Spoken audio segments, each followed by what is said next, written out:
వేదికకు నమస్కారాలు. వారి కుటుంబ సభ్యులకు నా పక్షాన నేను అరసంలో కూడా పనిచేస్తుంటాను. మా రాపోల్ సుదర్శన్ గారు అవుట్ ఆఫ్ స్టేషన్ వల్ల రాలేకపోయారు. సరే, నేను రావడం జరిగింది. మిత్రులారా, ముఖ్యంగా నేను సమ్వేర్ 77-79లో అంటే జస్ట్ ఇంటర్మీడియట్ ఏదో ఫెయిల్ అయ్యి ఉండటం వల్ల మా పక్క ఇల్లు యలమంచిల శేఖర్ గారు, మా పక్క ఇంట్లో మా బ్రదర్ చెప్పి అందులో పెట్టించినప్పుడు నేను ఆంధ్ర జనతా పత్రికలకు పాండురంగారావు గారు, యలమంచిల శేఖర్ గారు వీళ్ళందరూ జర్నలిస్టులు తీసుకొని నడుపుతున్న పత్రిక. ఒకప్పుడు అది కాంగ్రెస్ పత్రిక, తర్వాత వాళ్ళు తీసుకొని నడిపిస్తున్నటువంటి పత్రిక. నేను వెళ్ళినప్పుడు శ్రీనివాసరెడ్డి గారి బ్రదరు కరుణాకర్ రెడ్డి, ఇప్పుడు ఇంకా అనేక మంది మిత్రులు, కాంతయ్య గారు, ఇట్లా చాలామంది అట్లో కాంతయ్య గారు ఈనాళ్ళు చేస్తున్నారు, వీళ్ళంతానేమో పిచ్చిరెడ్డి వీళ్ళంతానేమో ఇందులో చేస్తున్నారు. ఆ సందర్భంలో నేను ఇంటర్మీడియట్ చదువుతున్నవాడిని. వీరు పెద్దవాళ్ళు, నరసింహారావు గారు నాకంటే పెద్దవారు.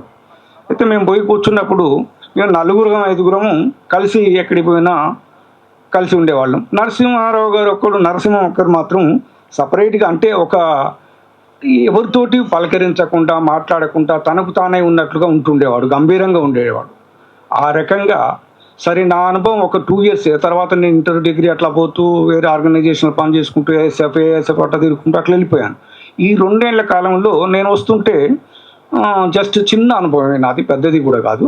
అప్పటికి ఉన్న నరసింహం గారు నా మధ్యలో ఉన్నదాన్ని 2-3 సెకండ్లనే నేను 2-3 నిమిషాల్లో పూర్తి చేస్తాను.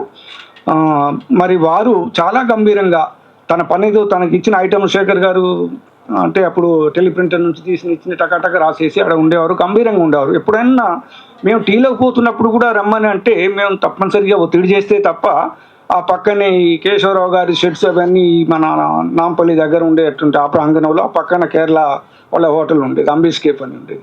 అక్కడికి పోయి టీ తాగి లేదా ఆ పక్కన చిన్నపాటి స్నాక్స్ అవి తీసుకుని అట్లా చాలా అంటే మాతో సరదాగా ఉండటానికి కూడా, అంటే ఒక గంభీర వ్యక్తిత్వం ఆ రోజులలో. అంటే అప్పుడే మరి విప్లవ భావాలతోటి ఎక్కువగా ఉండటం వల్ల ఆ రకంగా ఉండేవారు అనుకుంటున్నాను.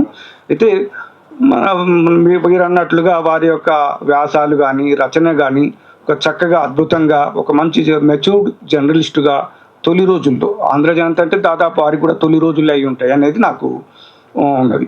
అయితే తర్వాత 40 ఏళ్ళ తర్వాత మధ్యన 1-2 సార్లు ఫోన్ చేసినప్పుడు ఒకసారి మంచిగానే మాట్లాడిన తర్వాత సరే ఏదో నాకు అంటే నేను ఇక్కడ దూరంగా ఉంటున్నాను, నాకేదో మెసేజ్లో పెట్టినప్పుడు వారు రాసినవి అంటే మార్క్సిజం మీద విమర్శలు ఎట్లా పెట్టినప్పుడు ఏంటమ్మా ఏదో అంత చేంజ్ వచ్చింది మనిషి, అప్పుడు ఉన్న వ్యక్తికి ఇప్పుడు ఉన్న వ్యక్తికి చాలా మార్పు ఉందేమని అంటే వ్యాసం చదివిన తర్వాత అనుకున్నాను.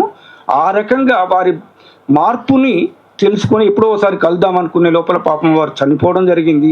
ఆ రోజు పోదాం అనుకున్నా కానీ వీలు పడలేదు. మధ్యన ఒకసారి అనుకున్నాను, అప్పుడు వీలు పడలేదు. ఇప్పుడు ఏదో పని మీద ఉండి వస్తూ నేను వాట్సాప్లో చూసినప్పుడు, ఎవరో పత్రికల్లో దీంట్లో చూసినప్పుడు ఎట్లాగైనా ఇవాళ కనబడి రావాలని చెప్పేసి ఆంధ్ర జనత ఆ స్టాఫ్ పక్షాన ఇంకా ఉన్న మిగిలిన మిత్రులు ఉన్నారు, వారి పక్షాన కూడా మాకు కుటుంబం పక్షాన ఆ మిత్రునికి చిన్నపాటి శ్రద్ధాంజలి ఘటించడం నా బాధ్యతగా ధర్మంగా భావిస్తూ నేను ఇక్కడికి రావడం జరిగింది.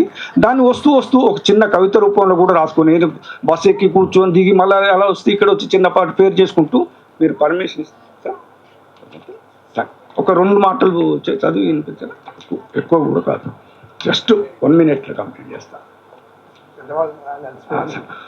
ఉప్పల నరసింహం ఆయన పేరుకు మాత్రమే, ఆయన తీరు చూస్తే ఉద్యమ సింహం. ఆయన ముఖంలో కనిపించలేదేనాడు హాస్యం, నిత్యం దేన్నో వేటాడుతున్నట్లుండే అతని తీరు. అది అక్షరాలను కావచ్చు, అన్యాయాలను కావచ్చు, ఏమో మరి ఏమైనా కావచ్చు, వేటాడేది మాత్రం ఆవశ్యకం. సరే సార్.